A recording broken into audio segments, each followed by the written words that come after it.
an issue of trust. We need to build trust so that millions and millions of Americans get the vaccine. A massive effort is underway across the U.S. and here in Southern California to change the minds of millions of Americans, particularly those in communities of color, who are skeptical about the safety of the COVID-19 vaccine.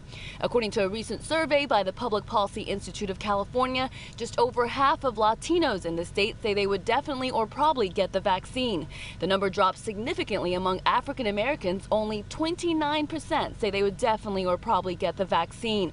John Bridgeland, who's worked in the White House under former Presidents Barack Obama and George W. Bush, is CEO of the COVID Collaborative, a $50 million national campaign announced last month that uses experts in health, education, and the economy to pass on the message about the safety of the COVID vaccine. To ensure that as these vaccines become available, that Americans of all backgrounds, regions of the country, regardless of their levels of trust, are well educated, have trusted local messengers like doctors and pharmacists and pastors. The Collaborative was behind this viral message from former Presidents Obama, Clinton, and Bush, who volunteered to take the COVID vaccine on camera to build public confidence.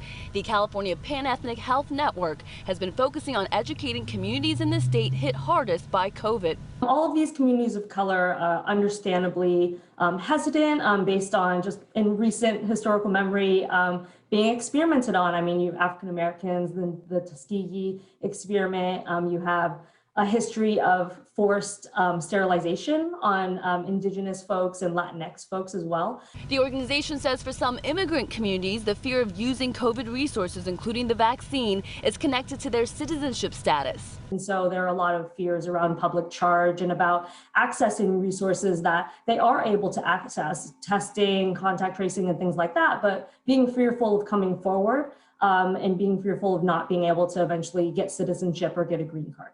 The COVID Collaborative has also brought together a coalition of governors, including Governor Newsom, to coordinate messaging around COVID. Hermela Aragawi, CBS 2 News.